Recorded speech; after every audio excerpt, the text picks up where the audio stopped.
Hey, it's you, man, from KC95 here. Good evening and welcome to Toasted Tavern. Your host, Scott Tobin, and the man called Wags are ready to bring you the night in sports. So pull up a stool, grab a drink, and let's get toasted. Hey, what's this? What is this? It's Scott. It's Scott Tobin and Michael Wagenknecht. We're here. We're back. Toasted Tavern is back on the air. Holy moly. Scott, how are you doing, man? It's been a while, and I'm so glad to see your face. I'd forgotten what you looked like until we came on the air. I was like, I hope I remember him. Yeah, now I remember you. How's it going, man? It's good to see you. Oh, it's going good. I mean, incredibly busy, as I know you are as well, with all the sports that are going on. Yes, we've had some rain in the area the last couple of weeks, which has kind of put a hindrance on some of the games that we've been calling, but we've kind of been all over the place with basketball and now baseball, softball, lacrosse, volleyball. It's just so much stuff going on in the area that we've been able to be a part of, and it's kind of put a little damper on us being able to get together and do shows. But you know, there's a big event coming up later this week that's, you know, kind of prompted us to say, hey, dude, we got to find some time to talk about this because, you know, it's kind of a big deal here in the state of Missouri, not just here on the St. Louis side, but also over on the Kansas City side as well. And you know what? That's opening day. Major League Baseball is just about here. You know, we had the World Baseball Classic, last week, which ironically enough was relatively fun and had a really interesting and probably really great ending for what Major League Baseball wanted to have happen with that. But it also helped kind of push spring training along and almost made us think, oh, this is a little bit too quick to get from the start to where we are at now. But it is upon us, Scott. Opening day is coming up, and the Cardinals are opening at home, too. We're going to talk a little bit about them and the Royals a little bit later. But how excited are you for Major League Baseball to be back? It almost seems like it just ended. It did. It just happened. It seems like just a couple of weeks ago. It's been almost 6 months. But yeah, I'm excited to get it back. And anybody that knows me knows that my 5 favorite days of the year, Christmas Day, my birthday, the first day of football season, first day of March Madness. But overall, my favorite day of the year is opening day in St. Louis, which, by the way, should be a holiday in the city of St. Louis. I think everybody should have the day off to experience opening day at Busch Stadium because there's nothing in the world like it. There is not. I've actually only been able to go to one opening day in my time here in St. Louis, and it was a nasty, disgusting, rainy day, which almost seemed to put a little damper on, you know, the festivities. But outside of that, you know, watching it on TV and being able to just take part in some aspect of opening day is fun. I know you have been lucky enough to actually be at the stadium for a handful of opening days, and I'm sure the excitement and the electricity is just something else no matter what the weather is like. So you want to hear a crazy stat, and I'm going to kind of date myself here. I've missed 3 opening days at Busch Stadium since 1985. Whoa! Yes, sir. So, I see it's 2023, 85, I'm 30. That's 35 years you've been able to hit. 32 out of 35. Yeah. Out of 35. Oh my gosh. That is incredible. And not all of them are because you've been working. No, lots and lots of them as a fan, man, and some awesome experiences. And probably one of the best ones. Opening day 98, I'll probably never forget because outside the ballpark, before the game, I first experienced meeting Jack Buck and Joe Buck both. Got them to sign autographs for me, spent some time with both of them. And then Big Mac hit a grand slam on opening day to start the season, start his chase for 62. So that probably is the best opening day that I can remember. Honestly, that one was pretty awesome. Yeah, I mean, all of them are good no matter what. I mean, it's opening day in St. Louis. Like I said, it should be a national holiday. When I say hey to Livestream STL, yes, you're right. We got to update the logo. We got to get a Battlehawks logo on that backdrop. You know, caca is the law. They took down the Vipers yesterday in Vegas, which I know we're talking about baseball, but real quick, I just got to ask you, dude, that Vegas stadium, what the hell is that? And why are they even playing games there? I don't know. That was interesting and nice to see the Battlehawks get back on the winning bandwagon, the winning ways last night.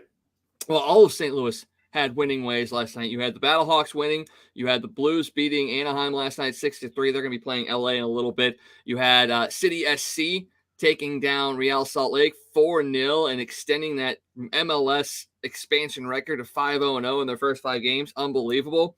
And the Cardinals, they tied a game, but they also won a game yesterday. They played 2 games yesterday. So the city of St. Louis, which has been labeled a non-sports town by some person in the West Coast area, but they got to have 4 big victories yesterday, which is really, really cool. And that's something we'll definitely be talking about as the weeks go on, as we get back into doing shows regularly, talking about a lot of these local teams that are playing and playing well. And even in the Blues case, when they're already out of the playoffs, they're still playing decently well. But today is all about Major League Baseball, opening day, the start of a brand new season. And before we get into the Cardinals and Royals talk, just going to talk a little bit in general about Major League Baseball and the start of the season. Let's first start with the World Baseball Classic, though, because that's the precursor to the start of this season. It's interesting because it's something that's held every handful of years. And there's always this talk around it about maybe it being a detriment to some of the players that play in it before they head into opening day because their spring training routines kind of messed up a little bit. But I'll be honest, watching the World Baseball Classic this year, there seem to be a lot of people, pitchers and hitters, that seem to have really ramped up and gotten themselves right into their game right off the bat. We'll talk about the injuries in a little bit, but the positives that have come out of the World Baseball Classics are a lot of these guys are playing pretty well, getting ready to start the season. Yeah, I mean, it's huge. You have to ramp up faster because, you're not playing meaningless spring training games. These guys are playing for their countries, which means a lot to them. If you paid any attention, they all talked about how much that meant to them to play for their countries, to put that logo on, jersey on, and play and represent their countries. And so they stepped up and played big, meaningful games. And so they ramped up, and their preparation ramped up faster than it normally would. And yeah, it was really exciting, to watch those games and to see so many Cardinals playing on so many different teams and really representing St. Louis and themselves well. And, Lars Nootbaar became an international superstar during the World Baseball Classic. He hit 1 million followers on Instagram just recently, and that equals what the Cardinals themselves have as far as Instagram followers. And the Pepper Grinder is now all the way across the sea in Japan. And don't worry to all those people that are part of Gateway Sports. We're not going to talk about the fact that Lars Nootbaar is trying to lure Shohei Ohtani to the Cardinals. We know that's not going to happen. We're not going to talk about that. And if it just so happens, okay, hey, we did it. Oh, well. But Nootbaar got it. You had Goldie. You had Arenado playing very well for Team USA. Adam Wainwright pitched decently well for Team USA. Unfortunately, not going to sit there and say the World Baseball Classic is what injured him, but it may have been a little bit more of a strain on his body to get the season started. He's out with a groin injury right now. Not sure how long he's going to be out, although just hearing him talk about the fact that everything else feels good, but the pop he heard when he injured his groin isn't a good sign. A little worrisome that a guy like Wainwright was pitching in the World Baseball Classic, even though we know what his passion is for baseball and USA. Yeah, I mean, I was concerned about it before they went. I said, I'm not sure if I was the Cardinals that I would be real thrilled that him and Miles Michaelis either one went. By the way, Miles pitched really well in the World Baseball Classic as well. He did. But, I'm not too concerned about it happening at the World Baseball Classic because it was a gym injury. He was working out. He was in the weight room when he pulled his groin. So that's something that could have happened very easily in Jupiter as well. I mean, I know people are going to say, oh, he was ramping up and he was doing too much too early.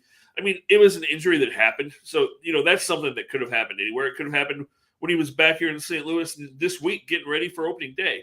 So I don't know how much the World Baseball Classic played into that injury, honestly. Yeah, it's hard to tell because people have been getting hurt in both spring training and at the World Baseball Classic. There was the huge uproar after Edwin Diaz went down, the Mets closer who is likely out for the season with a knee injury. You would think, he injured it celebrating. And when you think of a guy like Edwin Diaz, you're thinking, oh, it must have been one of those just ridiculously exuberant celebrations where he's just leaping all over the field. In reality, when I watched it, it was just a general celebration that every baseball team does after a big victory. It wasn't anything just egregious and out there, even for a guy like Edwin Diaz. So I can't almost sit there and say that the World Baseball Classic is a injury-filled disaster, because we saw guys get hurt in spring training in sort of similar situations, or even things that, were even more routine than just playing in a baseball game. So I look at it, I go, I can't sit there and say that this is an issue in a sense, and why the uproar is there for not having it, because these guys can get injured in regular spring training games as well. Oh, absolutely. I mean, Rhys Hoskins, the Phillies first baseman, tore his ACL charging a ground ball the other day in spring training. So, I mean, it can happen anywhere at any time. Anytime you're playing baseball or any of sport, injuries could happen anywhere, So I don't know that you can really look at it like that. And, like I said, it meant a lot to the players. We heard a lot of players, Nolan Arenado, Adam Wainwright, calling out superstars that weren't there, that they should be kind of ashamed of themselves for not wanting to represent their countries and go out and do that. So, I mean, if the players want to do it and the teams are okay with it, and, the fans obviously embraced it. I mean, like those guys said, Wainwright said he'd pitched in a World Series a couple of times and had never experienced crowds like that. I mean, it was insane. People were really, really into it. People were dressed up. It was cool. And the players loved it. And so, keep doing it. There's nothing really wrong with it. I know some people are like, oh, they need to be with their teams. But if the players want to do that and the teams are okay with it, I have no problem with it. Well, and the fact that Mike Trout essentially said it was the most fun he's had playing baseball at the major league level. That's a good tick for the World Baseball Classic. But what's that say about, the Angels? And speaking of the Angels, the best part, I think, of the World Baseball Classic was the fact that Team USA got to the finals without a huge boatload of star pitchers. And yet they were going up against a team in Japan that was really kind of building towards this. And yes, they didn't have all Japanese players, obviously Lars Nootbaar playing for Team Japan, but they got there and they were in it to the very, very end. And to see current, maybe not future teammates in Trout and Shohei Ohtani going against each other, basically to end that game. Again, I think Major League Baseball got exactly what they wanted as far as the ending of that game, outside of Mike Trout hitting like a walk-off home run. Yeah, I mean, it was good exposure. You had that built-in storyline of the two of them. I mean, they talked about that the whole game, the possibility of that matchup happening. Almost from the first pitch, there was discussion of, could we see Ohtani versus Trout at some point in that game? And for it to close the game and the series out like that was pretty special. I raised the question, and I've heard lots of people raise the question in the last couple of days. What does it say about Mike Trout, though? I mean, these, like you said, unfortunately, these were probably the three biggest games that Mike Trout has played in his career, in Anaheim, which, is as much of an indictment on the organization as is on Trout. But what is Mike Trout? I mean, Mike Trout's a great regular season baseball player. But like I heard somebody say yesterday, what has Mike Trout done that 20 years from now you're going to look back on and go, man, remember that time Mike Trout did? Wait, what did Mike Trout do? Well, he's never been put into those pressure situations in Major League Baseball. I mean, he's never essentially been to the playoffs. So he's never, I mean, one series in his career so far. So he doesn't know what that pressure is, that level of pressure that he essentially experienced in the World Baseball Classic. And not to compare that to, the postseason in MLB, because it is a completely different beast, but to never have been put kind of in that pressure cooker, to really never have been put into a pennant race in a sense either. It does make you question, what kind of player he is and how good he actually is. I think in my heart of hearts, I think he is a very, very good player. And if given more chances in those moments, those numbers will be there. The moments will be there for him, but it's not going to happen in LA. I mean, it just isn't. They continue again to just throw money at position players and not really reinforce that pitching staff, which has always been a detriment to that team. They've never really been able to, outside of back in the day with Jeff Weaver, back when they went in 2002, in a sense, outside of that, they've never really had the pitching to match the offense that they have had there. And you could throw out there that Ohtani is part of that rotation and is probably the best pitcher out there, at least in LA. But that's it. I mean, you have nothing else. And yet you're essentially wasting, you're wasting the years of Mike Trout. You wasted not the prime years of Albert Pujols, but you wasted some good years with Albert Pujols. And yes, I know he was hurt, but you've got Anthony Rendon in a good part of his career that you're potentially wasting as well. I mean, there's a lot of guys that went to LA and played for the Angels that went there to possibly win, and they've gotten absolutely nothing out of it. And they're going to probably lose Mike Trout after this year as well. I mean, Philadelphia is calling. I mean, if he is not in a Phillies uniform in the next 2 years, I'm going to be utterly shocked. Well, remember, he signed an 11-year extension with the Angels. Mike Trout had the chance to leave. Yeah. He could have looked around and said, okay. And that brings up another question. Is Mike Trout okay with not being in pressure situations? Is he a guy that doesn't crave big moments, that he's just okay being, on a bad baseball team that nobody ever really sees him play and he's making hundreds of $millions? Maybe he's okay with that. Maybe he's not a guy who craves winning, craves those big moments, that he's just okay, not being in the spotlight. I mean, 5 or 6 years ago, everybody talked about the two greatest players in the game. The two young superstars were Bryce Harper and Mike Trout, and their personalities and their desire to win and their desire to be in those big moments could not be any different, because, Harper craves that and he exceeds in those moments. Whereas, like you said, Trout's only had a couple of opportunities, but, they got swept by the Royals in 2014 when they were there. And, that team, think about that team. You had Trout. You still had Josh Hamilton at that point. You had Albert Pujols. You had David Freese on that team. That was a dangerous lineup, and they did absolutely nothing. So, again, there's just a question about what Mike Trout really wants with the rest of his career, because time's ticking. He's in his 30s now. He's not a kid anymore. No, he's not, and he's never going to sniff a postseason, let alone a World Series berth, if he doesn't really want to try and go somewhere where he can actually win. And I know the Angels ownership situation has kind of been up and down. Maybe at some point, Artie Moreno does sell that team, and maybe the next owner comes in and really puts an emphasis on bringing in players that'll help him win. But does Mike Trout want to wait that long? And he doesn't seem like one. He almost reminds me to an extent of a Paul Goldschmidt, in a sense, where almost a reluctant superstar, in a sense that he has the talent, he has the desire, but he really just wants to kind of be left alone to go about his business. Now, I'm not saying that Paul Goldschmidt is apathetic in wanting to win or even going out there and talking to the press and being a part of a community. I just think he's more of a low-key superstar more than anything else. And Mike Trout's kind of in that same mode. And maybe he just wants to be the guy that goes out there and just plays baseball. He doesn't necessarily want to be an ambassador for the league or anything like that. He just wants to go and be where he is comfortable and just play the game that he loves for the love of the game.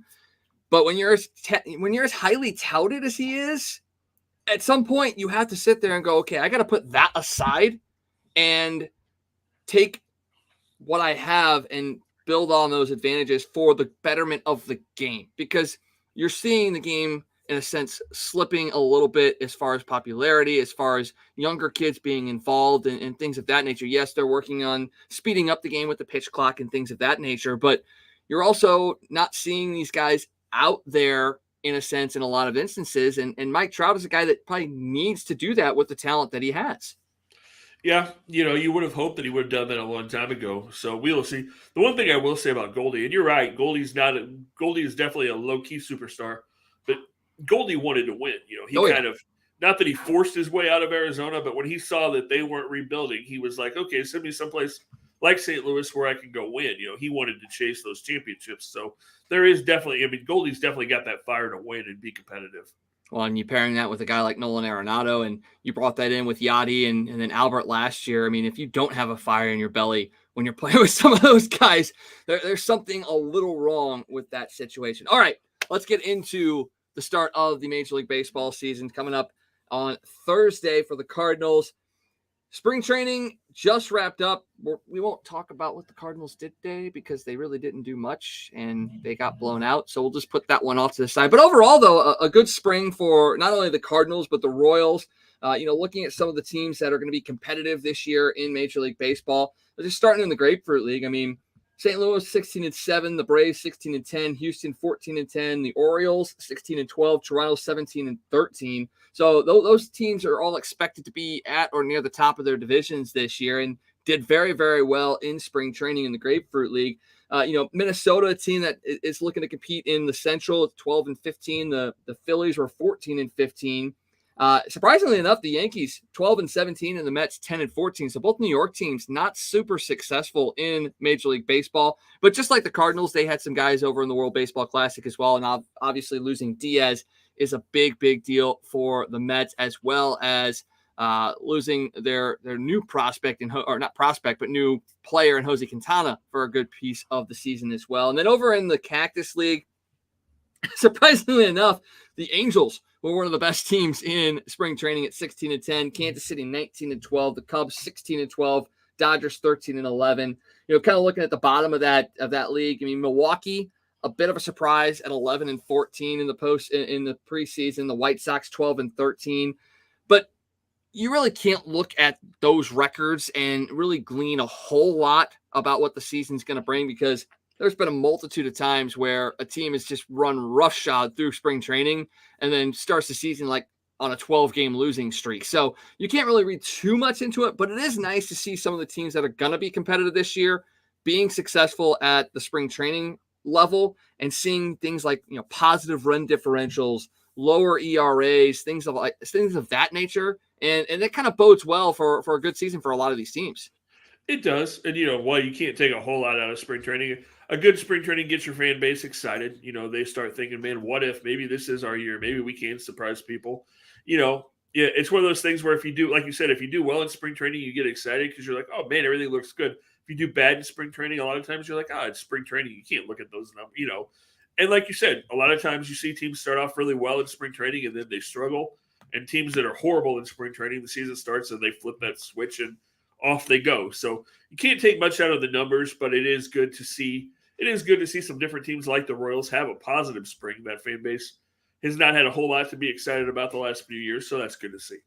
It is, and we'll dive into the Royals here in just a little bit. But let's start with our predictions for each of the divisions this year. We'll start out in the NL East, and bear with me here. The graphics are a little bit cut off as far as our screen here. So we'll start with you, Scott, and talk a little bit about the NL East in a sense. You went far and above the Call of Duty with going in records and all that stuff. I unfortunately didn't have as much time as I wanted to in preparing these, but you broke this down pretty well. I mean, you got the Phillies coming out at the top, the Braves followed by the Mets, both of them picking up 2 of the 3 wild card positions. The Marlins at 84-78, which puts them over 500 in Skip Schumacher's first year. And then the Nationals just under 500. What about this NL East makes you feel like it's going to play out this way based off of, the injuries that have occurred and what we saw last year? The top 3 teams in that division, we know from last year are going to be the Phillies, the Braves, and Mets in some order. And I just think when you look at what Philadelphia did, and, they made the biggest move. When you saw what he did in the World Baseball Classic, trade Turner, and you put him in that bandbox in Citizens Bank Park, surrounded by the guys they have in that lineup. I mean, Trey Turner is going to be a monster in Philadelphia. I think he just adds to what they did. They also really strengthened their bullpen. They brought in Craig Kimbrell and a couple other pieces to their bullpen. And with that starting rotation that they have, with Wheeler and Nola at the top, although Aaron Nola and the Phillies came to a bypass in their contract negotiations this week. And Nola has said that he is going to test free agency. There's even some rumblings that maybe the Phillies may look to trade Aaron Nola at some point and try to do something there. But I think Philadelphia is going to be really good. They're going to miss Bryce Harper at the beginning of the season. Although they were saying it was going to be June. I've heard that things are moving along a little bit faster. He may be back mid-May. They suffered a big loss this week, though. Reese Hoskins went down with a torn ACL, so they've got a hole at first base. There's some talk. I know he opted out of his contract in Milwaukee.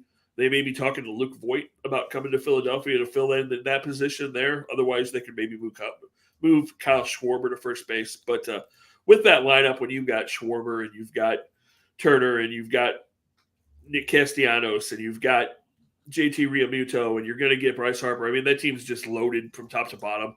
So I think they're going to be really good. You look at Atlanta, we know the Braves are good. They've got that good young nucleus that they went out and have signed pretty much everybody to long-term contracts in Atlanta. And then you've got young pitching there with Soroka, if he can come back and bounce back. You've got a guy like Spencer Strider that kind of came out of nowhere last year and was amazing. Mm-hmm. So I think the Braves are going to be really tough. The team that everybody keeps expecting to do stuff and be the team that runs away with the East is the Mets.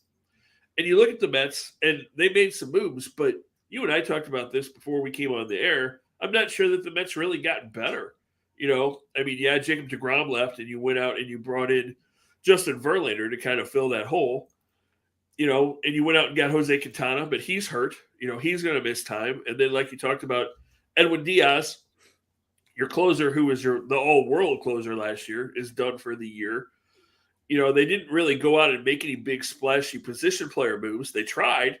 They had Carlos Correa for about 48 hours. That didn't work out so well. He's gone. And other than that, they went out and spent a whole bunch of money. They overpaid to bring back Brandon Nimmo. And so when you look at that Mets lineup, does it really scare you? Yeah, they've got Francisco Lindor and they've got Pete Alonso. But other than those two guys, can you really name two more guys in the middle of that Mets lineup that's going to scare you? No, not really. They've got some decent players. Like Nimmo is a decent leadoff guy. Jeff McNeil's a solid second baseman. He was the batting champion in the National League last year, but doesn't really scare you necessarily, So, I think they're going to be solid, but I have them third this year. And then you talked about skipping the Marlins. That Marlins pitching staff, they're just scary from top to bottom, especially when you can go throw Sandy Alcantara out there every fifth day. And as a Cardinal fan, that still hurts my heart to see that every fifth day. But I think Skip's going to do a good job. They've gone out and signed some guys, made that lineup a little bit more dangerous. The tough division, but I think they're going to come in fourth. And then, the Nationals are just kind of a mess at this point. They don't have a whole lot to be looking at. So we'll see how that rolls out. But that's kind of how I have it. Phillies, Braves, Mets, Marlins, Nationals. Were you on the same page with me, or what were you thinking with this division? Yeah, I was right along there with you. Phillies, Braves, Mets, Marlins, Nationals. Although, the more I think about it, there's always one team every year that wildly exceeds any expectations or predictions or anything of that nature. Last year, I think Cleveland was one of those teams that no one really saw coming out of the water there, and they just blew up. I know it's his first year. I know it's his first managerial gig. I know that the team is still really, really young. But with what's going on with the Mets as far as, the injuries that they've had to deal with, and even the Braves to an extent, you're getting, a full season of Ronald Acuna Jr. back, but who's to say he will be able to rebound back into what he was? I would not be shocked, and I know this is a bit of a hot take, but I would not be shocked if the Marlins somehow found their way into the wild card as the third team in the East, or even maybe up there as the second team in the East, just because things might break their way. I'm not saying it's a guarantee. I still got them fourth in the division, but would it shock me? No, because what wins a lot of games as of late? Strong pitching. And the Marlins have strong pitching. Skip's got a pedigree of playing and being a part of a winning franchise with the Cardinals. He is an adaptable guy, as we saw when he moved from the outfield to second base. So there's a lot of positive factors that go into maybe the Marlins making a bit of a surprise run. Not saying it's going to happen, but if you were to come at me at the end of the season and say, hey, guess what? Guess who was the second place team in the East this year? And you told me the Marlins, I would be like, I could see that. It's not a guarantee. It may not even happen, but I would keep your eye on the Marlins. Oh, I can see a scenario where that happens. Injuries, things play out in their favor. They could definitely happen. They're a scary team. You're not going to want to face them. Like we talked about so many times, that pitching staff can shut down anybody. And if they can find a way to manufacture enough runs, they're going to be a tough out for anybody any night. That they are. All right, let's move over to the Central. It's where the Cardinals reside. And, we'll dive into the team a little bit later. But you've got them up at the top. You've got the Brewers in second, the Cubs after that, the Pirates, and then the Reds. And this is a division that it's so incredibly winnable for the Cardinals. But in a sense, it's also completely wide open for the top three teams in this division as well. Mainly because every team has high potential, but also a lot of question marks as well. And if any of those question marks hit, that team can rise right up to the top. And that's why it's, it seems like a foregone conclusion that the Cardinals will win the division. But if any of these three teams ends up on top, I don't think anybody would be surprised. See, I would be surprised if the Cardinals don't win the division. I don't think Milwaukee's got enough offensively. I don't know where they're going to get offense, to be quite honest with you. When you look at that lineup, I don't know how they're going to score a whole lot of runs. They've got the pitching staff. They've got that three-headed monster with Corbin Burns, Brandon Woodruff, and Peralta. But, Corbin Burns is not on the best of terms with Milwaukee and their management team right now. There's rumors that he could get moved at some point. Things would really have to break well for Milwaukee. Christian Yelich would somehow have to be Christian Yelich again, and I'm not sure that's ever going to happen. I think that back is shot, and I don't think Christian Yelich is ever going to be the guy that he was a few years ago. Honestly, I can see the Cubs. I can see a case where the Cubs could jump the Brewers. The Cubs went out and spent a bunch of money, brought in a bunch of guys. The Cubs are going to be one of those teams that if they get off to a good start, they could make a run at the Brewers and make things interesting. If they get off to a bad start, I can see them having a whole fire sale at the trade deadline and moving everybody, except maybe Dansby Swanson, who they gave a big contract to at shortstop. But the rest of those guys, they kind of signed one-year deals with a bunch of veterans to see if they could get something put together for a year. So the Cubs are going to be really interesting. Pittsburgh, they're the Pirates, unfortunately. They've got a couple of good young players, coming along. Brian Reynolds, they're trying to re-sign. He's not all that excited about staying in Pittsburgh. So that'll be a story to watch to see if they can keep him and kind of keep that young nucleus they've got going with the third baseman and keep Brian Hayes and their young shortstop who looks like he's going to be a stud in the next couple of years in Pittsburgh. So that'll be fun. And then there's the Reds, and the Reds are just hot garbage at this point. I mean, their owner came out, the general manager came out and said they could see a scenario now where at the trade deadline they would trade Joey Votto to the Blue Jays if he wanted to go there, if Toronto was in contention and they were not. This is how bad the Reds are. You know who has the fourth highest payroll, who's making the fourth largest amount of money for the Reds this year? Oh, gosh. Who? Ken Griffey Jr. Yeah, well, I mean, Ken Griffey Jr. If you saw his swing just a week ago in batting practice, I mean, if you're the Reds, do you pick up the phone? I mean, I love. It's the DH. I love Junior. I said he's the greatest player I've ever seen play, but he's 53, so he's still making $4 million this year, though. That's no Bobby Bonilla contract, but still pretty good deal for Ken Griffey Jr. Yeah, so that just tells you the state of the Reds right there. Yeah, and I'm kind of along the lines with you as far as Joey Votto. I hope he gets a chance to go to a team that is in contention and can go deep in the playoffs, because as much as you dislike the teams that are in your division because you're going at them hardcore for a title, there are players that you look at and you go, that is a good person. And that's exactly what Joey Votto is. And even if it's in an opponent's place, he is very cordial. He is very welcoming to the fans. He's very interactive on social media as well. So, he'll go at not like painfully hard at opponents, fans, and things like that, but he will interact with, fans of opposing teams. He'll interact with fans of his own team and of himself as well. And it's just a very, very positive kind of person. And as much as I want to see the Reds lose, I want to see Joey Votto kind of succeed in a sense in the final vestiges of his career. So I hope he gets an opportunity to go to a team that could potentially win him a championship. And bouncing back to the Brewers real quick, I mean, their offense is a little suspect, but there's a guy on there. Jesse Winker is a big-time Cardinal killer.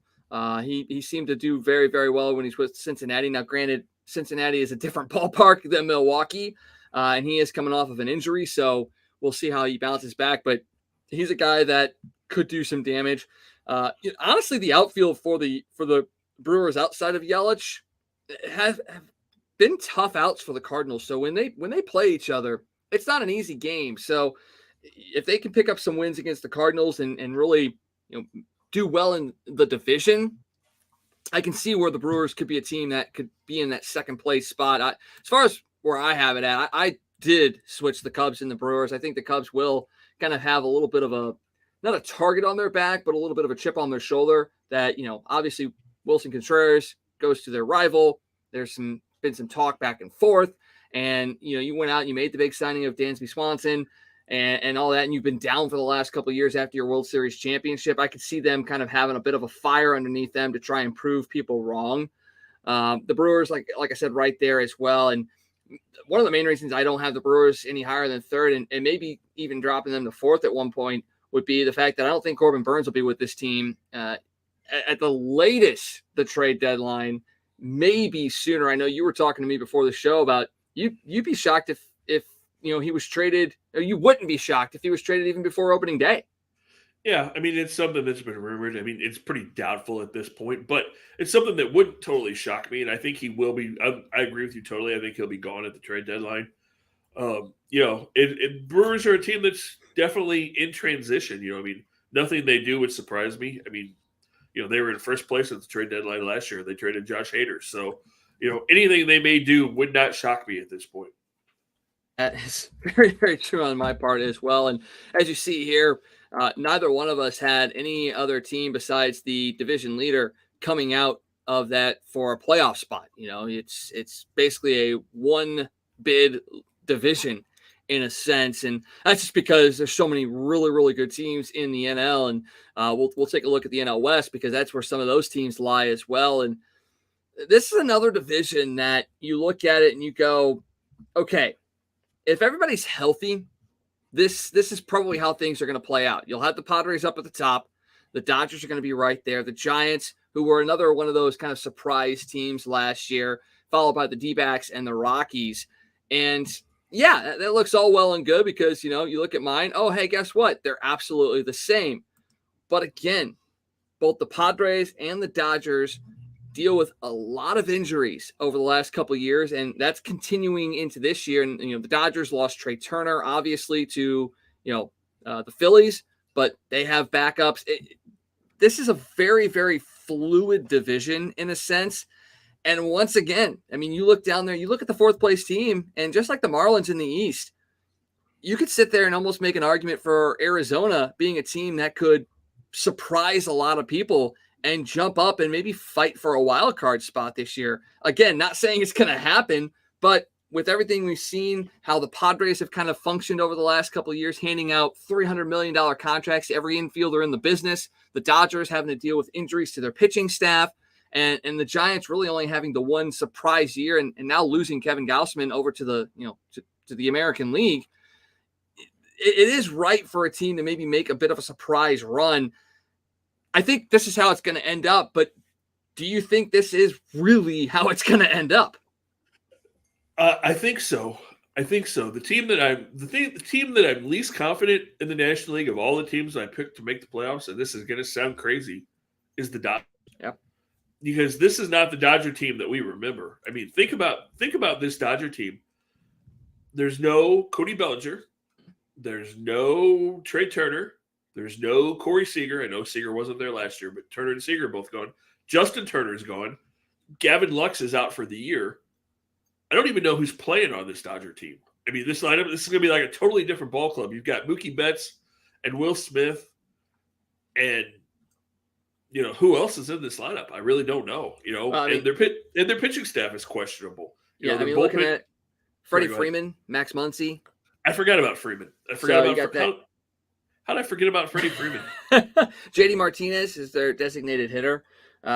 Chris Taylor is in the outfield as well as David Peralta. So, guys that are names, but again, like you said, it's their names, but they don't jump out at you. And if they all have good seasons, yes, you're all well and good. And it's not even that either. I mean, you look at it and you go, okay, look at the pitching staff. Clayton Kershaw, he's dealt with back injuries the last handful of years. Is he going to be able to make it through the entire year?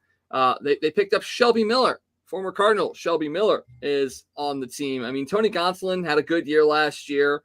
Alex Reyes is there. Now that's one of those that you should keep an eye on for sure. If Alex Reyes gets a shot in that Dodgers rotation, watch out. He might be a guy that can be a surprise 4 or 5 guy that really blows the lid off the pitching world this year.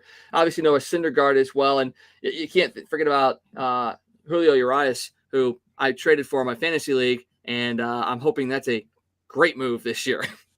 Yeah, but there's a lot of question marks. Walker Buehler tried to come back as well. Nobody's really sure how good he's going to be coming off of Tommy John. So you've got those questions. They've got some questions in their bullpen. Their closer is going to miss some time. There's just a lot more questions about the Dodgers this year than there has been in probably the last decade. It is a lot of questions, and that should give the Padres a whole lot of like positive feelings. Like, oh yeah, Dodgers are question marks around them. We're going to just take this division by storm. But then you look at them and you go, okay, well, they have a ton of high-priced fielders. They went out and brought in, Josh Hader at the trade deadline. He absolutely blew up and was not good for them. Now, granted, that's after the trade deadline. You see that happen frequently with guys trading, being moved between teams. So you can't take that into too much of a consideration. But, Darvish is a guy that had a great year last year, but he's dealt with injuries in the past. Tons of guys on this team, especially in the pitching staff, have dealt with injuries throughout the last couple of years. And then you've got guys, Blake Snell could be good. Drew Pomeranz could be good. Michael Wacha was signed for the rotation. And once again, he's another guy like Reyes that maybe 4 or 5 could be pretty good, but you're not expecting a whole lot out of him. Joe Musgrove pitched well last year, but also didn't pitch well at the same time. And then you look at their lineup, and yeah, they've got names in there. They signed Xander Bogaerts. They've got Manny Machado. They've got guys like Juan Soto and Nelson Cruz. But then they also went out and they signed Matt Carpenter. And not sure what that is all about, and especially considering he's listed as an outfielder, which is interesting enough in and of itself. But this is a team that has a lot of high-priced guys, but do they have an identity? And that's something you almost have to have in this league, is you have to have some sort of identity. And if you watch the dugout for the Padres over the last couple of years, there's a lot of this versus this versus this versus this. Guys talking and being individuals. Are they going to be able to come together as a team? And if they can, they're going to be a dangerous team. But if they can't, we're going to see the same sort of collapse that we've seen over the last few years. And you talked about all those Padre players, and you forgot one name, who is the wild card, who's coming back after missing all year last year and is going to miss the first month. But Fernando Tatis Jr. will be back, and I guess he's going to be an outfielder this year as well, which will be an interesting experiment. But, if he can come back and be the Fernando Tatis of a couple of years ago, and you throw him in, and if Machado has another big year, and, Juan Soto they went out and got last year. Juan Soto wasn't really that good when he went to San Diego. Can he bounce back? What does Xander Bogaerts do? He went from playing in Fenway to playing in a much bigger ballpark in San Diego. How does that affect him? What does this team do? Like you said, what is Matt Carpenter on this team? Matt Carpenter might have been brought in as much for leadership and to try to be a clubhouse stabilizer as anything else. They could be really good. They could fall apart like we've seen them do the last couple of years. So this division is going to be interesting. The Giants could be sneaky, like you said. They made a couple of interesting moves. They kind of solidified their outfield. They went out and got Mitch Haniger. They brought in Michael Conforto, trying to get him bounced back after missing last year with injuries. So that Giants team will be interesting to watch. Their pitching, there's some question marks there too, but they could be interesting. They're just a year removed from that team that won 109 games. So, the top of that division could be really interesting, or the Padres could run away with it, or the Dodgers could run away with it, or who knows, maybe the Giants bounce back and we see another big year from them. But the West will definitely be something you want to keep your eye on this year. Is this Brandon Crawford's last year? I would think so. I think Father Time's catching up with him. I think you're right. I mean, I'm dating myself right here. He's only 2 years younger than I am, and believe me, if I'm feeling the creaks, I'm sure he's feeling them as well. And he's played a much harder game than I've played as far as my life is concerned. But he seems to always go out there and do what he needs to do. But you hope maybe he gets at least one more good year before calling it quits. He was a guy that was a thorn in the Cardinals' side in the mid to late 2010s.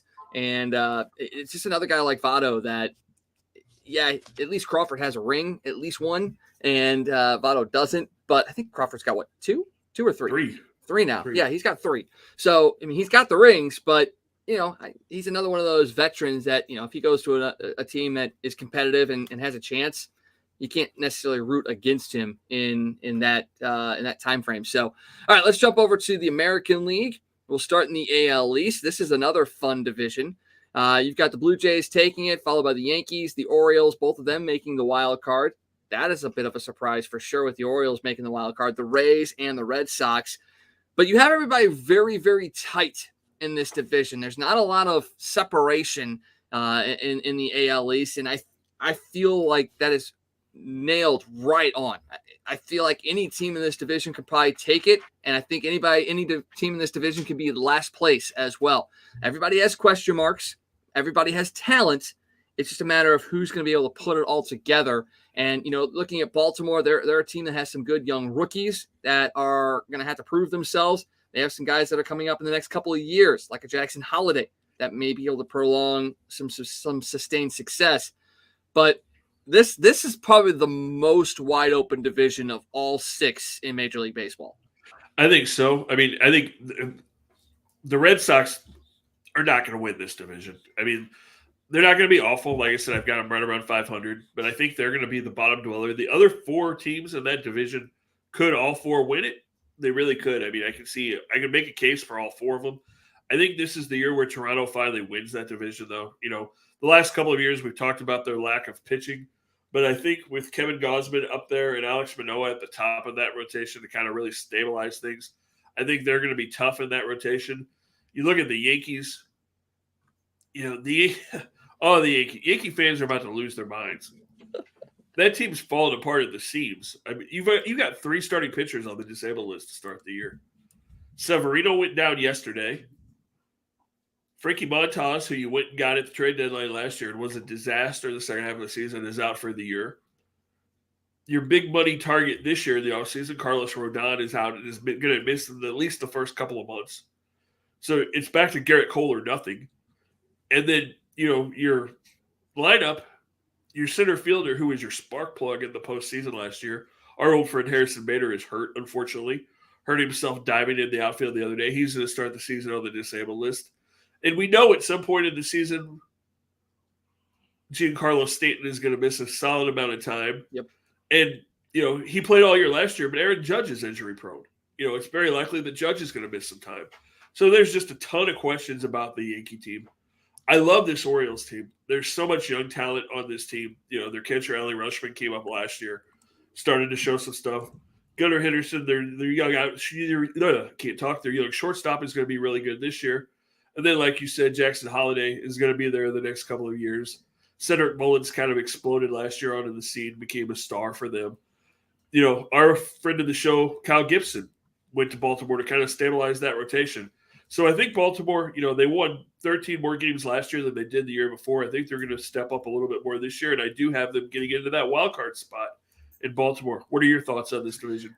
I'm right there with you. I had the same final standings, although I don't have the Orioles making the postseason this year.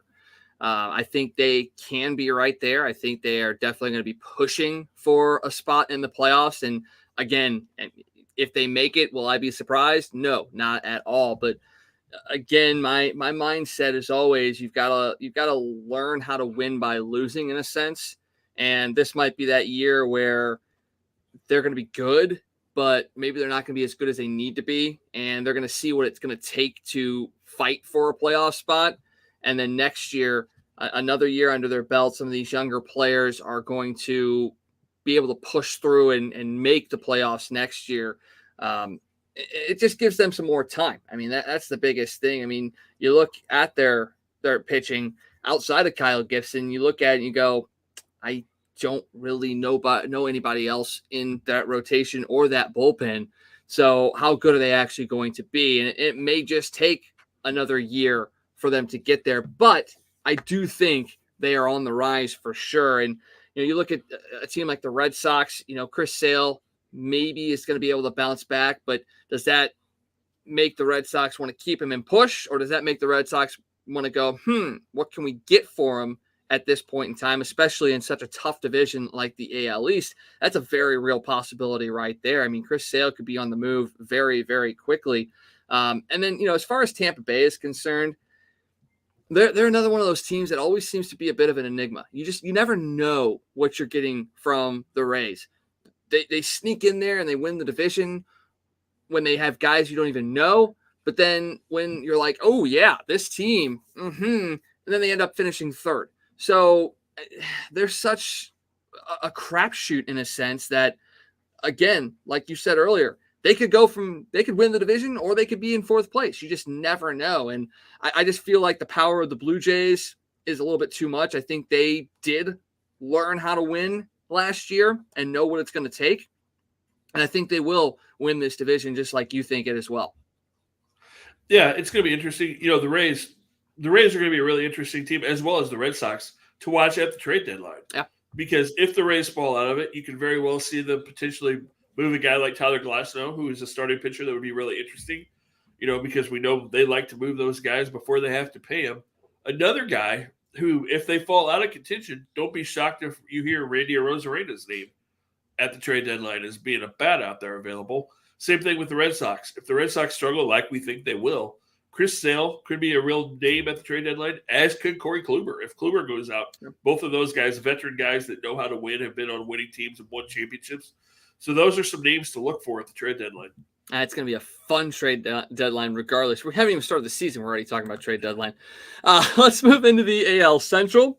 This is another division that is more than likely going to be a one-bid division. You've got the Twins up at the top, the White Sox, the Royals, the Guardians, and the Tigers. The Guardians, in your mind, take a bit of a fall from last year. The Royals get a bit of a rise.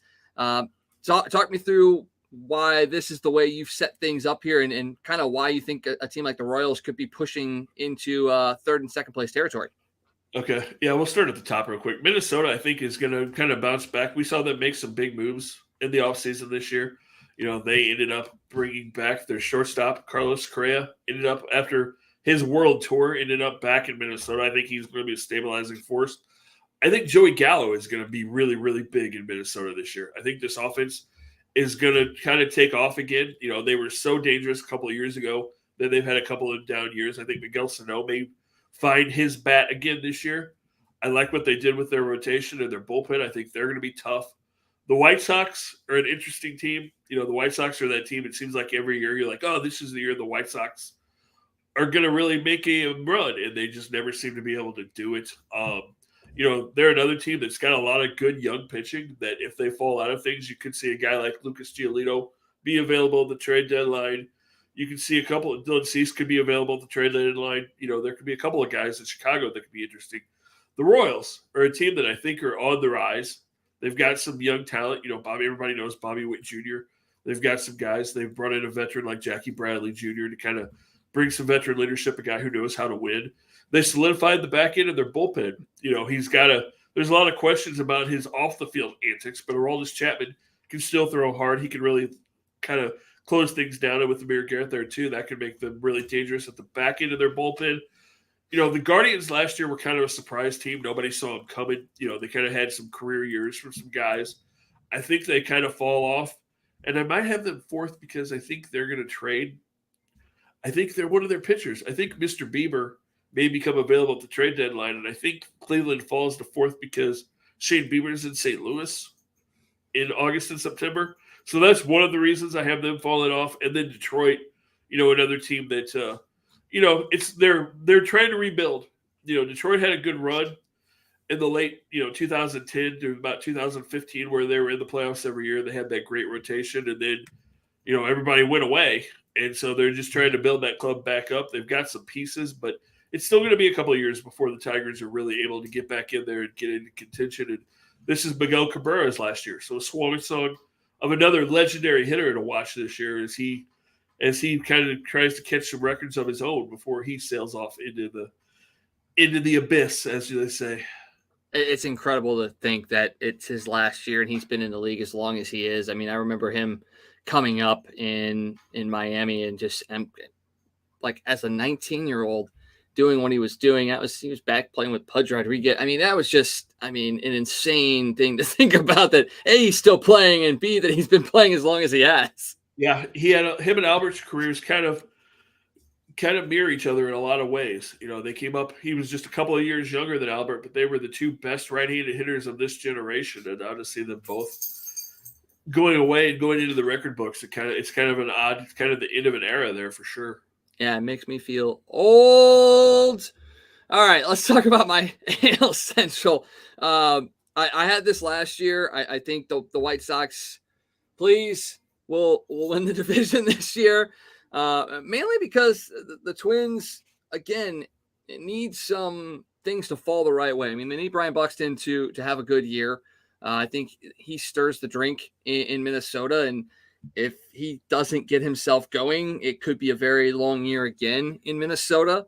But I think he does do enough to get them back into the playoffs as well. I do have one of the wild card teams coming out of the Central. I think the White Sox and Twins do get in.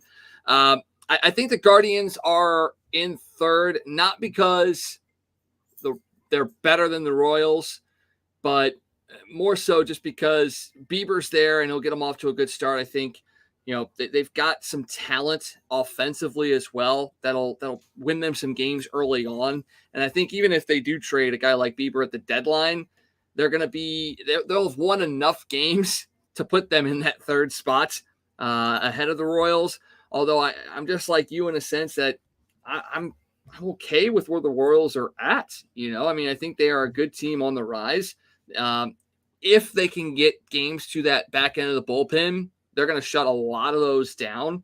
And what Salvador Perez has done the last couple of years behind the plate, obviously he may get a little bit more time at the DH position this year, although not entirely sure what the case is with them. MJ Melendez is the backup catcher in there. I don't know if you want to lose what Perez brings by putting him in the DH spot and not having him in the catcher spot. Not sure. But you talked about Bobby Witt Jr. Again, another year in the majors. It's just going to continue his growth. And we were, again, talking about this before the show. I really, really like what Nicky Lopez brings to this Royals team. I really, really do. And outside of the jokes that we've made about, how he's our cousin and stuff like that, I really, really do like what he brings. He has a bit of a swagger. He has a bit of confidence. He has a lot of fun out there. And I think, for a young team, being able to stay loose is a very, very big part of this. And I think he keeps them loose. I agree. Yeah, he's a fun player to watch. That he is. So our Centrals look sort of the same, kind of, not really, but we both have the Twins getting into the playoffs. So we'll put it at that. Jumping over to the final division, the AL West, you've got the Mariners, the Astros, the Rangers, the Angels, and then the A's. You can't really complain too much about this. The Mariners were a very, very good team last year. Houston, regardless of what they've been going through the last couple of years, still seem to always be there at the end of the day. Rangers had a lot of expectations last year, and then they moved into the new stadium. Things just didn't work out, and they kind of dropped pretty quickly. The Angels, we've kind of already talked about where we see them, and then, it's the A's. Sorry, Oakland. We wish we could say better. Yeah, it's an interesting division. Again, Seattle, I really like. Julio Rodriguez is a superstar in Seattle. They've got some other young pieces. I like their starting rotation. One of the stalwarts of that rotation is our old friend here in St. Louis, Marco Gonzalez, who kind of stabilizes things. They've got some young talent in that rotation. Like I said, some young players coming in, but Rodriguez is kind of the superstar in Seattle now, kind of taking that mantle from the Ken Griffey Jr. days and the Alex Rodriguez days. He's the next. It's been a long time, but he's kind of the next superstar in Seattle, so I think he leads the way. Houston's going to miss a couple of guys. They're obviously going to miss Justin Verlander in that rotation, being the stabilizing force. They've still got some really good young pitchers, but I think that's going to be a big loss for them, not having Verlander. And then Jose Altuve, breaking his hand in the World Baseball Classic, is going to miss quite a bit of time. So I think those two losses are really going to hurt the Astros. They're still going to be solid. They're still going to be in the postseason, but I think they fall to second. The Rangers went out and signed a bunch of pitchers, but they're all having health issues already in spring training. Shocking. Right? Jacob deGrom was shut down before spring training even started. So I think the Rangers are a 500 team, and then, like you said, the Angels and the A's it's another blah year in California in the American League West. Talking a little bit about the Astros, Hunter Brown is the guy that they're kind of saying is going to replace Justin Verlander in that rotation. And at the end of the day, he may well and good be the guy that replaces Verlander, but to put that kind of pressure on him early on in a career is definitely a risk in a sense. So you look at that and you kind of hope that maybe they move him along a little bit slowly. Don't install him near the top of the rotation and maybe ruin him right off the bat. But the Astros, as much as it pains me to say after the cheating allegations and all those things, not allegations, they were proven, the proven cheating that went on in Houston, they've still done a good job of drafting and developing players. So they're going to do right by Hunter Brown. It's just going to be maybe one of those years where they do slip back just a little bit, but still stay competitive. Yeah, I think so. Like I said, step back, but still get that wild card spot. And they're still going to be dangerous because you still got a lot of talent there, in the lineup with Bregman, and Kyle Tucker kind of emerged as a star there last year. And Jeremy Pena came out of nowhere as shortstop. His dad, a lot of people might not realize this, Geronimo Pena played for the Cardinals in the 90s. And so it was fun to watch him in the postseason kind of make a name for himself and become a budding superstar, kind of like a Randy Rosarena made a name for himself in the playoffs a few years ago.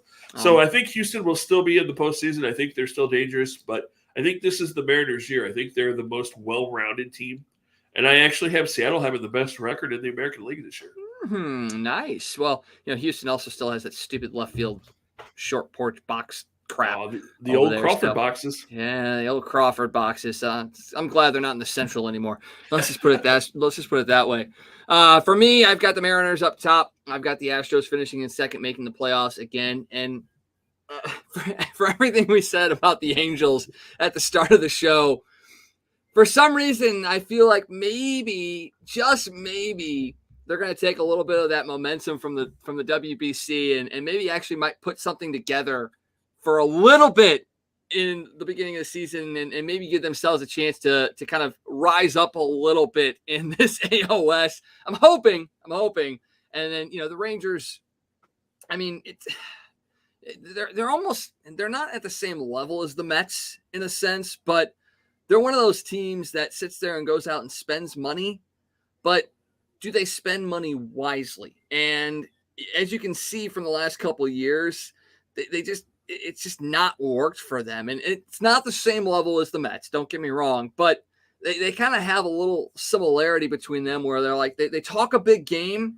but when it all comes down to it, they're just kind of, So you're trying to tell me that not this offseason, but the past offseason, spending $350 million on two shortstops wasn't the smartest way to spend your money? Just slightly off. Just slightly off. I mean, it's not like it's spending $300 million on all infielders, but, they can't – not everybody can be the Padres. No, and they did go out and get a bunch of pitchers this year. They just got a bunch of guys that have injury history, and they're all injured. Shocking. All right, let's talk quickly about our World Series picks and our awards picks as well. We'll start off with you, Scott. Obviously, you had the Mariners with the best record in the American League going up against the Blue Jays in the ALCS, and then you have the Blue Jays coming out of that. You've got the Cardinals facing off against the Padres, with the Cardinals taking that one, and overall, the Cardinals as your World Series winner. That would be a lot of fun as far as a World Series is concerned. I cannot fault you there at all. Yeah, I think that's going to happen. I picked Toronto and Seattle as my ALCS matchup last year, and then they met in the first round of the playoffs last year. I know. I couldn't even have to change the graphic from last year. So yeah, we'll see what happens. But yeah, I think the Cardinals are my World Series pick. I think they're going to go make the moves at the trade deadline to solidify the few little holes that they have, and I think this is the year that St. Louis, after it's been so long, Cardinal fans act like it's been a millennium since we won our last World Series, but I think after a whole 12 years, I think we win another one this year. That would be absolutely nice, and I'm of the same mindset. I've got the Mariners and Blue Jays as well. Cardinals and Blue Jays meeting in the World Series. I got the Phillies in there in the NLCS.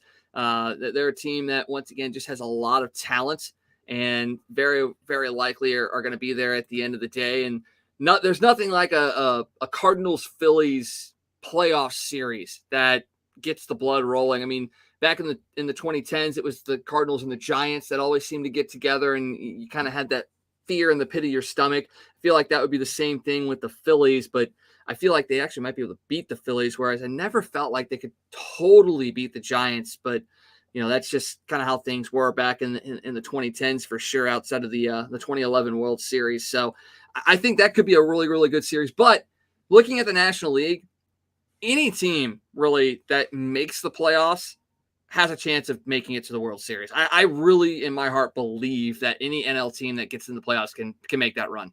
We said the same thing last year, and a lot of people, were like, any team except the Phillies that make the playoffs can win the World Series, and then They're the ones. And then the Phillies win the World Series. Of course, they stole a series from St. Louis. I know I sound a little bitter, but yeah, they did. A bad finger cost the Cardinals a series, but we'll see what happens. We owe the Phillies some revenge, so if they end up beating Philly as you predict, I would be happy with a little payback. Although Philly probably feels like they owed the Cardinals payback from 2011 last year, so that would be a good matchup. Cardinals Padres have had playoff history going back to the 2000s as well, so either one of those matchups would definitely be fun. Yeah, it certainly will. Let's take a quick look at your at the American League Awards that we are somewhat predicting. You've got Julio Rodriguez as the MVP. I'm going to go with the bettor's choice with Shohei Ohtani. Cy Young, you got Alex Manoah. I'm going Kevin Gausman. I think Toronto is going to be that surprise team, not surprise team, but that dominant team this year. And they're going to have some awards coming out of there for sure. Rookie of the Year, you got Gunnar Henderson. I'm going with Anthony Volpe from the Yankees. Manager of the Year, you got Brandon Hyde. I'm going Rocco Baldelli. They need a bounce back year this year. And I know when you look at it and you go, okay, Manager of the Year, that's a guy that makes the playoffs. Yeah, you expect him to be. But what he's done with that Twins team and some of the things that they've had to go through, if he's able to get them back into the playoffs and maybe even winning the division, that might be enough to win that. And then comeback player of the year, you're going Joey Gallo. Nothing wrong with that one. I got Chris Sale, more so because I think at some point he's going to get traded, and you gotta be good to get traded if you're coming back from an injury. That's very true. All of those picks are good. We were similar in a lot of those places. Our rookie of the year were both shortstops. Yep. Our pitchers were both from Toronto, so we were in the same mindset there. That we were. Now the NL is where we kind of differ a little bit. I kind of went off the board a little bit with some of these. Your MVP Nolan Arenado, can't blame you there. I got Ronald Acuna Jr. coming back from injury. I think he could very potentially have a big year for the Braves. Cy Young, Aaron Nola. If Aaron Nola gets traded, though, do you think he can still be the Cy Young? That's the real question. He still could. He could still do it. And I'm going Sandy Alcantara. I think he's a guy, as I said earlier, I think the Marlins could be a very big surprise team, and that starts with the pitching, and he's got the talent, and he's got the ability to do it. If the Marlins are going to make a run, it's going to be because they're going to have a Cy Young type pitcher at the top of their rotation. We both, obviously, for many obvious reasons, are both going Jordan Walker as the Rookie of the Year. You're sticking with Ali Marmol as the Manager of the Year. I'm going with a protege of his in a sense. I think Skip Schumacher has a chance of becoming the Manager of the Year this year if the Marlins do make that run. And then comeback player of the year, Cody Bellinger. I'm going Eddie Rosario, coming back from really figuring out the eye situation. He was a really good hitter before last year, had some issues with his eyes, has gotten those fixed, and that could very well put him back into territory of being a very dangerous hitter. Oh, absolutely. That's a good pick. Cody Bellinger, I just think, I really wanted to see him end up in St. Louis, and apparently that got close to happening. Just apparently they couldn't agree on playing time. The Cardinals told him, he was going to be a fourth outfielder, DH, fill in at first base guy, and he wanted a guarantee that he was going to play every single day. And, obviously the Cardinals couldn't do that with the depth they had, so he ended up going to Chicago. But in Wrigley Field with that power, you could see Cody Bellinger hitting 45 or 50 home runs in Wrigley Field this year. Yeah, you very well could, and that doesn't make Cardinals fans feel very happy right now, because some of those home runs are going to come against the Cardinals when they play up at Wrigley. Yeah, it's going to happen, but again, it's the Cubs. So, and if they're not very good, they'll probably trade him at the deadline anyway. To the Cardinals. Oh no, that won't happen. They won't let another guy go to a division rival. All right. Let's talk a little bit more in depth about the two local teams here. One that we know a lot about, and another one that we should know more about. And ironically enough, this team is a team that we don't cover as much as we should, but they're the one team that we went out and took a road trip to a couple of years ago, which is the Royals. And we're already kind of planning a potential return trip there at some point in the summer this year as well, getting back out to the Negro League Baseball Hall of Fame, getting back out to the Royals Hall of Fame, meeting up with some of the people that we were able to meet up with last time we were out there. But the Royals had a good spring. We talked about it earlier. Not necessarily projected to be a top-tier team this year, but as we mentioned when we were talking about the division, a lot of young players, a lot of up-and-coming players, but also some really good veteran leadership as well. I mean, Zach Greinke's back with the Royals. You've got Chapman and you've got Amir Garrett back there. So they've got a little bit of both. I mean, and Salvador Perez. I mean, with Yachty now retired from the league, the next catcher that you look at is Salvador Perez. Yeah, absolutely. Salvador, kind of modeled his game defensively, especially after Yachty. Yachty was a big hero of his. And yeah, he's definitely the best all-around catcher probably in the game when you can combine the offense and the defense, what he's done, the power he's shown the last few years with the arm and the ability to call the games like he does. He's definitely probably in the top tier of catchers in baseball. And then, like you said, Bobby Witt Jr., one of the next rising superstars. He played for Team America in the World Baseball Classic this year. Didn't get a whole lot of playing time, but he did get some experience playing with those guys, which is huge for him. And I think he's only going to improve and get better as they go. We talked about it a little bit while ago. They brought in a veteran like Jackie Bradley Jr. that's been on some winning teams that can bring that veteran leadership to that team. You have Greinke. You bring in Aroldis Chapman to close out the bullpen. You've got some young starters coming in. You've got a couple of other young minor leaguers that are going to make a push to get up here to the big leagues as the season rolls on. And this team's only going to get better.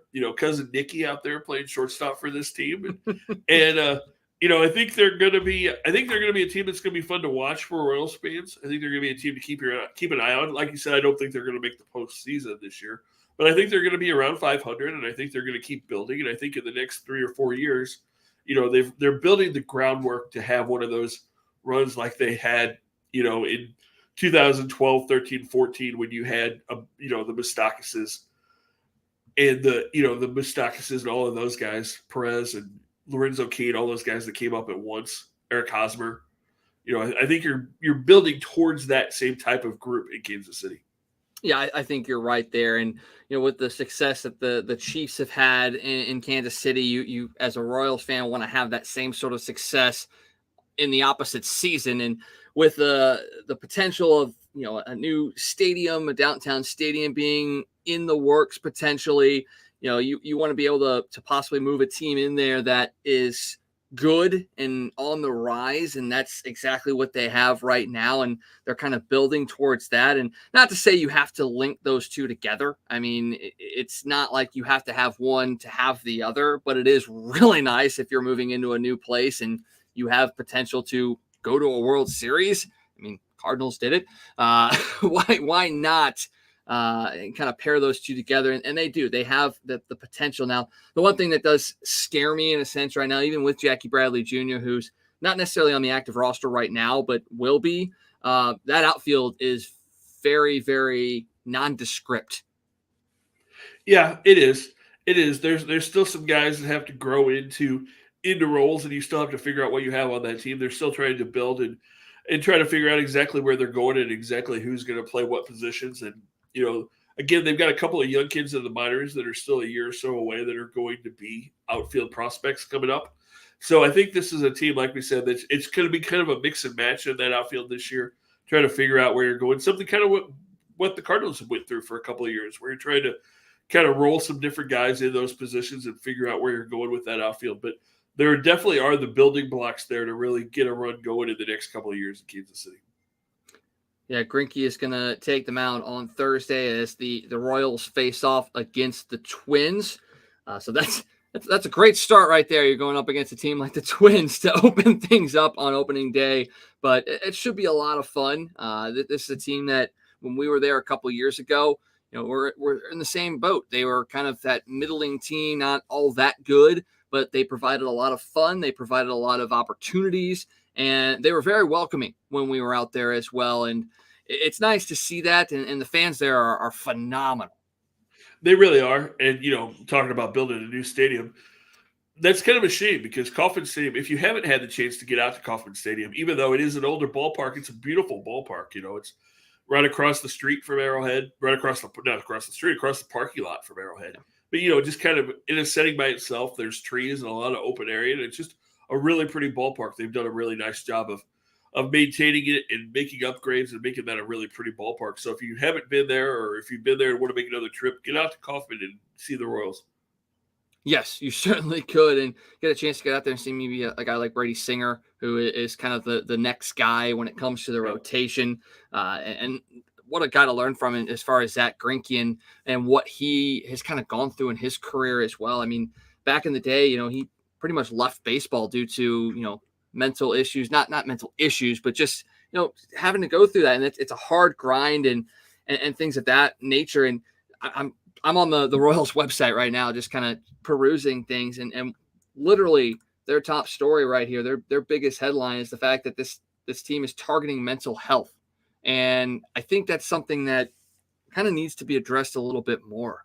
We've heard more talk of it since, the pandemic started and players playing in bubbles and being, isolated and things of that nature. And now you're starting to see teams really, really embrace the notion that mental health is a very, very big piece of not just professional sports, but in life in general. And to see that the Royals have really kind of brought in somebody that is really focusing on that might usher in a new wave of more, I guess, talk about these sorts of things. And it's something that needs to be talked about, especially considering the male mindset is always never to talk about it. The macho man syndrome is we will not talk about our feelings. We do not do that. And here's a team like Kansas City that's saying, no, we are going to talk about it because it is important and it needs to be addressed. And hopefully more teams are going to take this and run with it and start hiring, behavioral science people to help these men and women go through what they're going through. Yeah, and Kansas City understands that because, like you said, Zach Greinke went through those issues. He won the Cy Young in Kansas City as a young and up-and-coming superstar, and then had those issues, really struggled, kind of walked away from the game. And if you remember, we're talking 2008, 2009, somewhere along that time frame, there was a lot of backlash for Zach Greinke, that he was weak, that he couldn't handle it, that, if you can't put up, it's just baseball. If you can't deal with it, then just go away. We don't need you, that kind of thing. And so for him to come back to Kansas City and for kind of to go full circle and for the Royals to be dealing with it and addressing it with their team, that's a good thing to see. And I'm sure he's kind of spearheaded that whole movement in Kansas City, which is a great thing. Yeah, it certainly is. It really, really is. Well, yeah, definitely make sure you get out there and check out the Royals. It's a team that is young, but it's up and coming, and they're going to provide a lot of fireworks this year, not just on the field, but outside of the K as well. They got a good fireworks show, just like Busch Stadium does. And with that in mind, let's switch over to the local team, the Cardinals, and talk about a team that has a lot of expectations, has a lot of people excited about not only the product on the field, but the players that are going to be a part of that. And the big news was out yesterday that Jordan Walker did officially make the opening day roster. That's a massive announcement for the Cardinals. They do have to make one more corresponding move to get him on the 40-man roster and have it all set and ready to go for Thursday. But that could involve, moving a guy to the 60-day DL, maybe doing a DFA of somebody. Not entirely sure what that final decision is going to be, but Jordan Walker is going to be riding the cars around Busch Stadium on Thursday, and I'm excited. I mean, to sit there and say that he is the most highly touted prospect since an Oscar Tavares, who was the most highly touted prospect since Albert Pujols. I mean, it's a lot of weight. It's a lot of pressure on the young man, but the fact that we didn't realize he was 6'6" before this year, I mean, we knew he was 6'6", but when you saw him out there, you go, wow, that is 6'6", and he mashes the ball, but he also has a very good swing. I mean, he is essentially the total package, and it's not too soon, but there is a bit of a worry that maybe it is too soon. I think the thing that you have to look at with this team that's different than, a couple of years ago when you brought up a guy like Dylan Carlson. When you brought up Dylan Carlson, it was like, man, this offense, we can't get anything going. Dylan Carlson needs to come up and be the savior in this offense. He needs to come up and bat right behind Paul Goldschmidt, and he's got to be – I mean, he was the cleanup guy in the playoffs his rookie year. You're not doing that with Jordan Walker. Jordan Walker's coming into a team and he's probably going to hit 7th or 8th on Thursday. So there's pressure, but there's not, because you're not just going, okay, hey, 20-year-old superstar, come in and be our 5th hitter, be our cleanup hitter. You've got to be our offense.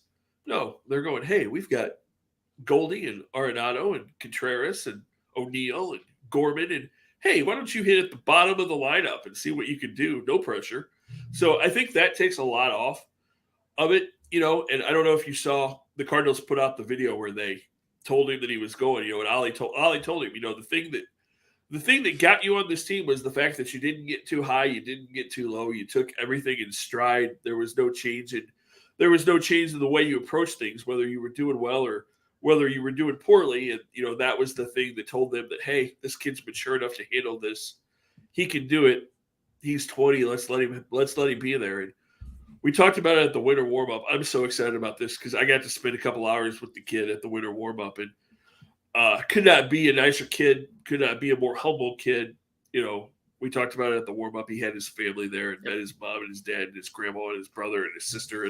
And the whole family was just so excited to be in St. Louis and be involved. And they had bags of Cardinal merchandise they bought at the team store that day, just getting into it. So couldn't be more happy for the kid, because I think he really is grounded and is going to be the next superstar. And, everything you heard, if you watch the highlights, MLB put out a video today where all of their experts were saying this kid's going to be a monster. I saw a video where Tim Kirchin said this is the next superstar hitter. It's not just St. Louis hype. It's not just the Cardinals saying, hey, this kid's going to be good. The best of the best, when it comes to experts, are saying this kid's legit. This kid's real. This is it. And so the fact that you could do that and you could put him at the bottom of your lineup and not have to have tons of expectation on him is huge. And the fact that they've got depth. If he's struggling, you can give him a day off and you can put Dylan Carlson or Newt Barr or O'Neill or whoever and make this team work. I think it's going to be a great fit for him and a great fit for this ball club, and I'm excited to see it. And it's going to be the ovation he's going to get getting out of that car on Thursday is going to be pretty cool. It certainly is. And it sounds like this Cardinals team's going to roll with a 4-man outfield rotation, maybe not allowing somebody to play too much and get people acclimated. The fact that they are also bringing Alec Burleson along with them as well. We were talking again before the show about how this team is going to have 3 essential lefties playing in the outfield. O'Neill's a right-handed bat. Walker is a right-handed bat, but you got Newt Barr and Burleson, both lefties. Carlson's a switch hitter, but for the most part will be batting lefty because he'll be facing a lot of right-handed pitchers. So you're not going to have a very dominant switching of the lineup. You also have Nolan Gorman, who's a lefty, and when Brendan Donovan also plays. So you can load up against a right-handed pitcher, and that does give you a lot of potential. But you still want to be able to sprinkle in that alternation between left and right so that if they were to go to a bullpen, you're not going to be able to have a guy come in and face 3 straight lefties. You got to be able to break it up. Now, having an Arenado and a Goldschmidt as your righty that break that up, it's great. But it is interesting that they are going with such a lefty-heavy outfield to start the season. Yeah, I was a little surprised. I'm not sure what the Alec Burleson thing. That was probably the biggest surprise to me when I saw the rosters, is that Burleson made the team and Yepez didn't. Still have some questions on how that happened. I'm guessing it's because of Yepez's lack of defensive ability. Not to take anything away from him. He tries hard and he's a great bat, but Burleson can play all 3 outfield positions where Yepez is kind of a question even in the corner outfields and is more of a DH bat. Although that's kind of what surprised me, because I thought the DH situation was going to be more of a Nolan Gorman, Juan Yepez kind of split that time. But I think Gorman had such a huge spring training that I think they feel comfortable with him being the DH most of the time when he's not getting his start at second base, because his defense at second base this spring was much improved as well. So, I think that's something to really look at, and you look at this Cardinal lineup, and I was looking at it yesterday as they had probably their opening day lineup out there, and their lineup set up. And when you can go out and you have a lineup that's, Donovan first, Newt Barr second, and then you go Goldie, Arenado, Contreras, O'Neill, Gorman, Walker, and then you have Tommy Edman at the bottom of your lineup. You look at that lineup and you go, okay, so Donovan's going to get on base. And then you have the potential when you go Newbar, Goldie, Arenado, Contreras, O'Neill, Gorman, Walker. All of those guys could hit 20 home runs plus. Yeah. I mean, when was the last time you were able to say that about the Cardinals? Mid-2000s, and even then it was still just 3 or 4 guys that were in that boat. And here's the other thing. I mean, you talk about the fact that Tommy Edman's at the bottom of the lineup, and then you've got Brendan Donovan at the top of the lineup. You know, a couple years ago, both you and I were like, Tommy Edman, really? Like, Tommy Edman? Okay, sure. He has been exactly what we were hoping to get out of a guy that could be the leadoff batter. And then to find out we have another guy in a Brendan Donovan that can do the same exact thing. Oh, wait, Gold Glove winning Brendan Donovan as well. You know, so it's not just the offense that he's providing. So now you've got that double leadoff hitter in a sense as well. And you've got guys that can get on base. You've got guys that can mash. You've got guys that can situationally hit and move runners over. And that's all sitting there saying Wilson Contreras is a guy that maybe is probably your most average hitter in this lineup. And that's not taking anything away from a Wilson Contreras, but he's like your most average hitter in that lineup. Yeah. And, you know, it's going to really help him too, because he's going to have Arenado in front of him, and he's probably going to have Tyler O'Neill behind him, you know, and so he's going to get better pitches to hit, you know, assuming that Tyler O'Neill can stay healthy. And, you know, so, I mean, there's just so much depth there, you know, this lineup can be really, really scary. And like you said, you have guys that can run on this team too. I mean, when you look at this team, you know, Donovan can steal bases, Newpark can steal bases, Tommy Edman, you know, is going to steal 20 or 30 bases. Tyler O'Neill, if he's healthy, should give you 15 to 20. And Jordan Walker can fly. Jordan Walker stole 20 bases in the minor leagues last year. So you can have a bunch of guys, not to mention the fact that with the new pickoff rules and the new bases, you know, everybody's expecting people to run more. You know, hell, Paul Goldschmidt steals 10 or 12 bases a year. So, I mean, you know, I mean, this team is going to be able to do, I mean, if you can hit and you can run and you can play defense, I mean, you look at this team and you're like, man, they're just absolutely loaded. And then we talk about everybody being excited about Jordan Walker. You know what cracks me up? And this is Cardinal fans for you. You know how many people I saw on Facebook today that were like, Jordan Walker made it? Great. Why isn't Mason Wynn on this team? He did do enough to push him into AAA, which is good to see, and he definitely needs that seasoning at that level. But he was also another guy that was very, very impressive in spring training. Obviously, being able to get those starts and that playing time because of the World Baseball Classic, and that's another positive of the World Baseball Classic as well. Yes, your stars are kind of away, but it does give you those younger guys getting an opportunity to play against other major league level guys to see where they're actually at in their progression.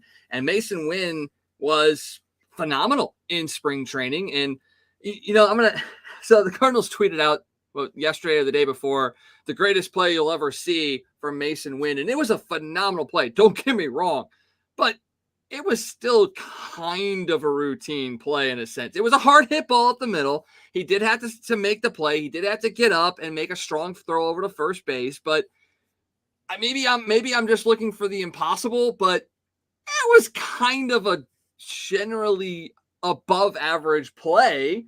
He did a great job of completing it, but maybe pump the brakes just a little bit on Mason Wynn right now. Yeah, although, and I agree with you, you know, I never thought Mason, you know, a lot of people in the last couple of weeks like, oh, Mason Wynn's going to make this team. Never thought Mason Wynn was going to make the team because you have Donovan and Edman. But I heard Tim Kirchin on the radio the other day, and they said, Tim Kirchin said, you know, I've watched the Cardinals for a week, and he said, I watched Mason Wynn last year. And they said, okay, do you have a comp for Mason Wynn, shortstop? And my jaw hit the floor because Tim Kirchin said, I would say Mason Wynn is a mix of Trey Turner and Francisco Lindor. You know, he literally said he thought Trey Turner or thought that Mason Wynn was the guy that could steal 30 to 35 bases and hit 25 to 30 home runs in the big leagues in the next couple of years. I mean, if you have that, people threw such a fit because the Cardinals didn't go get a shortstop and spend $300 million. If you have a 21-year-old kid that's a mix of Turner and Lindor coming with Walker and Gorman and all, I mean, how bright is the future of this ball club? It's incredibly bright, and the fact that as of right now, the rules for contracts are still more in favor of the organizations as well. It gives you the ability to keep these guys in here at cost control for a good handful of years and give yourself potential to build around them, continue to sign veteran players to help fill things out, and it makes you start looking at at the future as well, as far as who you're going to be able to sign and things of that nature. I know Goldie's contract is coming up due here very, very shortly. I think after this year, or is it next year? Next year. So, he's a free agent coming up in a couple of years, 2025. So, do you re-sign him at that point, or do you sit there and go, okay, let's bring up a Mason Wynn, let's move Nolan Gorman over to first base, or Arenado over to first base? I mean, it kind of opens things up a little bit, but it does give you a lot of potential and a lot of options. And that's something that over the last 10 years, the Cardinals have preached that they've had depth and that they've had options. And as we've seen, maybe it wasn't as strong as they were really making it out to be. But what they're talking about now is they have strong depth. They have strong potential. And they're pairing that with proven veterans right now that offensively and defensively, they're going to win you a lot of games. But you got to talk about the pitching. And that's the thing that right now is the scary part of this Cardinals team. And not scary in the fact that the wheels are going to completely fall off, but scary in the sense that you have to be very, very right for this team in order for them to really kind of run away with the division. Yeah, I mean, pitching is definitely where the question mark is. You're going to miss Adam Wainwright for, probably a month and a half to 2 months. I mean, honestly, that's probably the time frame you're looking for. It's probably late May to early June. You're going to hope that Jake Woodford steps up. Steven Matz looked really good this spring. Miles Michaelis looked really good, in the World Baseball Classic. Jordan Montgomery was not good this spring at all. Jack Flaherty was up and down. So you're going to need those two guys to really figure it out this spring. And then, you've got some kids in the minors that are coming. I'm not really sure how ready they are. You've got Michael McCreevy. You've got Gordon Graceffo. You've got T Kids. Those are the names you keep hearing that are probably, end of the year, first part of next year away. The guy that I think will be the first call up and was really, really good this spring and started to look again like the guy that you heard he was going to be when you made the Randy Rosarena trade was Matthew Liberatore. Matthew Liberatore's ERA was 1.12 this year. So I think Liberatore, if you can get Matthew Liberatore back up there if you need him, I think that'll be your first call up if you have to go that way. And then, I've said all along, I think this team's going to have to go out and make a trade for an ace-type pitcher at the trade deadline. And, that's where Justin Bieber comes in. Sorry, Shane. I didn't mean to call you Justin. Justin Bieber. Baby. Right. You would have a fan base if Justin Bieber came in and pitched for the Cardinals. I think a Shane Bieber type guy is where you're going to go. And maybe it's not Bieber. Maybe it's Aaron Nola. Maybe Philly moves Nola because they can't get a contract done. But I think you're going to go get one of those type guys at the trade deadline. I really do, because you have the prospects that you can make that kind of a trade. And if you're making that trade at the trade deadline and it's a guy that is a free agent, you're not going to have to give up as much because it's basically a rental at that point, which is not something that Mo loves to do. But with the talent that this ball club has, you're in the position where you can do that and then hope you can re-sign that guy in the offseason. But I think they're going to have to do that because you've got some serious questions there. There's some questions in your bullpen, too. Yep. Ryan Helsley, I think everybody feels pretty comfortable with at the back end of the bullpen. Giovanni Gallegos didn't look good in the World Baseball Classic. You got to hope he bounces back. You've got questions. Can Jordan Hicks figure it out? He hit 105 yesterday, so, that's good. But can he not walk 800 people to get to that point?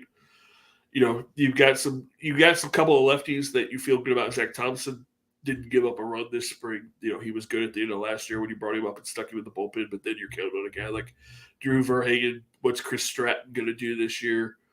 There's questions. Again, you've got depth in the bullpen. Andre Palante was not very good in the World Baseball Classic. Not that he pitched a whole lot in the Classic, but he wasn't good there. He hasn't been real good this spring. And he bounced back and be the guy he was last year. So there's a lot of questions about your pitching staff, but you've got depth to try to piece it together until you can go make a move if you have to. What are your thoughts on that staff? Well, I mean, I think the fact that Zach Thompson is your only lefty in the bullpen is a little risky in a sense, but that could be very well just looking at the teams you're going to be facing right off the bat. Are they lefty dependent? Are they lefty heavy? Maybe they're not. So you feel like you need to go a little bit more right-handed heavy to get you through maybe the first week or two of the season. So I definitely feel like there will be a lot of mixing and matching as the season goes on. You know, Packy Naughton made the opening day roster, and then today gives up 5 runs. I mean, you've got a lot of question marks in the rotation and the bullpen, but you do have a lot of bright spots. I mean, I think the fact that a guy like Jake Woodford isn't talked about enough is a little bit of a misstep. I think he's a guy that is going to be very solid in that bullpen and will kind of win you a lot of games that you don't expect him to win or to be a part of. I think he's going to be that quiet guy that goes about his business. I was a big fan of Jordan Hicks when he first came up. You know, obviously he had, you know, the fastball that he did, but he also had that knee buckling off speed pitch.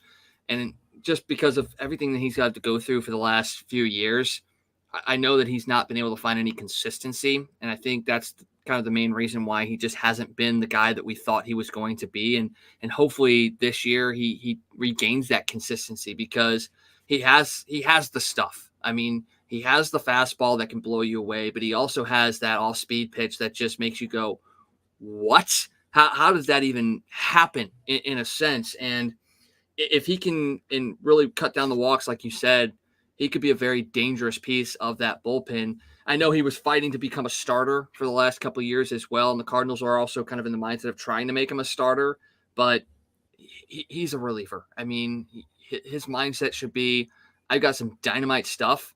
Let me go throw it for an inning and see what you're going to do with that. Because that was the thing last year. He would be great for an inning. He'd get a 1, 2, 3 inning just like that.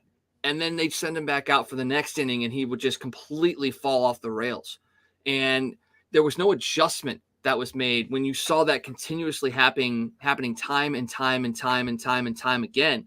At some point, the manager has to go, look, we see this story happen every single time. We're just going to send him out there for an inning. I don't care what it does to the bullpen. We know he can get through an inning. Let's get him out there for an inning and then move on instead of having the same thing happen over and over and over again. So that's another piece that we're going to have to look at this year is what is the progression? What is the growth from Ollie Marmol this year as well? As second-year manager, you lose your bench coach and Skip Schumacher. Is that going to make a difference? I mean, there's a lot of pieces that are going around here that it's not just the on-the-field stuff that we have to look at. It's the off-the-field stuff as well. And can this team continue to grow and get better as the season and the years go on? I think they can. I really, really do. And I know that sounds like a very homerish comment to make, but they've shown it. This is a successful winning franchise that just continues to go about doing things the right way. And for all the shit talking and complaining that fans do and all that goes on around it, John Mozeliak has done so many great moves. He has avoided big-time names for big money that have eventually gotten hurt. He has kind of cultivated a farm system that continuously ranks as one of the top in Major League Baseball. Whether they get everything out of it that they can, that's up for debate. But every year, their farm system is one of the tops. They make money. They cultivate to the fans, but they also really build a family with the players as well. And that's the thing, you know, the fact that an Adam Wainwright is here, the fact that Albert came back, you had him, Yachty, and Wainwright finishing out those 2 careers. A guy like Wilson Contreras, we know what Wilson Contreras has said about St. Louis and the Cardinals when he was at the Cubs. But the fact that he wanted to still come here and feels comfortable and is embracing the team in the city, that just tells you all about the culture of the St. Louis Cardinals. And it continues to get better and better and better. And yes, there are missteps. I mean, the fact that over the past 15 years, 20 years, they've dealt with things like, the alcohol things with Tony La Russa and the death of Josh Hancock. You've had to deal with the Darryl Kyle injury, which wasn't necessarily alcohol related, but there were question marks around that. You've got the thing with Dan McLaughlin, although he wasn't technically a Cardinals employee. I mean, there's a lot of things that are in the background that you go, but every team, every organization has that. It's just a little bit different stories in each city. But overall, this Cardinals organization is one of the top rate ones in the entire country, not just in Major League Baseball. And you have to celebrate that even when things maybe don't go your way on the field. Oh, absolutely. I'm definitely a little bit biased when it comes to talking about the Cardinal organization, but I can't imagine working for a better organization, a better group of people, to be there for everybody, to be, just like you said, it's more of a family than it is a business. Honestly, it truly is, from top to bottom, it's just a top class, world class organization. And, it's not hard to see why this team wins, because there is so much thought and so much care put into everything that they do. And they want to see everybody succeed. And organizationally, from top to bottom, from players to front office people to ushers to everything, the organization just cares about the people that works for it, and it is a family, and they want everybody to succeed and be the best that they can be. And you can't go wrong when you have an organization like that. You really, really can't. So, all right, enough fawning over our local team, the Cardinals. Just one or two more things about this Major League Baseball season before we kind of wrap things up. What's going to be your biggest surprise this year? It doesn't have to be a Cardinal or Royal thing. It can just be generally, what is your biggest surprise going to be this year in Major League Baseball? Oh, wow.